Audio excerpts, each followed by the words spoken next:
South Florida Parenting Magazine is out right now and covers resolutions for your kids and a whole lot more, including mindfulness. What does that mean? How do you achieve that, from their focus to their feelings of well-being and worth? Mindfulness in Kids is all about teaching your young ones to be self-aware. Joining me this morning is Dorlisa Banbanaste, Program and Communications Director of Mindfulkids Miami. Dorlisa, welcome. Thank you. Good morning. I'm so glad you're here. What is mindfulness? I mean, it seems like such a simple question, but I feel like a lot of parents don't really get it yet. Yes, and it's such a buzzword. Yes. So really what you could boil it down to meaning is mindfulness is just being aware of what's going on right now. So if a child might be practicing mindfulness, they might be aware that I'm feeling really angry right now. You know, before I go and hit someone else, I notice that I'm angry. So it's just like a pause of noticing what's happening in the moment. Is this a buzzword? I love that you use buzzword. Do we hear more about mindfulness and the need to practice mindfulness because we are so disconnected from the world around us, because we are so connected to technology? Yes, so although mindfulness has been around for centuries in the United States, it has been growing in popularity. So you're finding it everywhere, from education, which is what we focus on at Mindfulkids Miami, to government, the prison system, healthcare.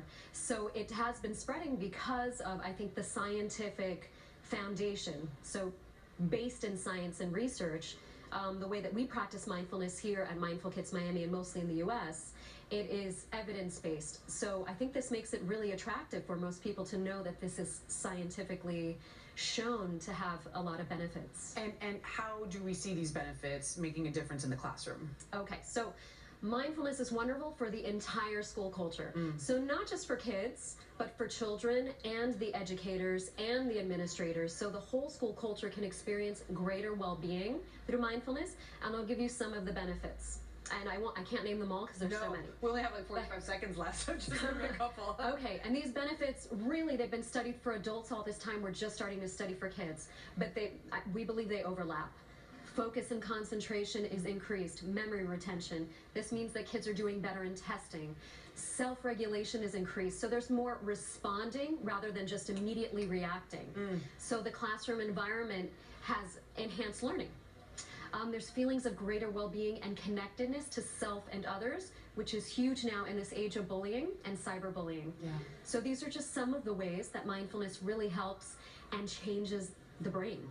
And I love that you say that the studies were initially conducted with adults, because now we're hearing a lot of it more with the kids. But the idea and the practice of not only the children doing it, the students doing it, but the teachers as well. So we're creating a mindful culture within the classroom, and then hopefully taking that home so that mom and dad or abuelo can practice it as well. Definitely. So that holistic point of view is going to be the most effective for these children in growing up with greater well-being, with more compassion for themselves and others, and just focus, and just being able to ride the waves of whatever comes in their life with more ease.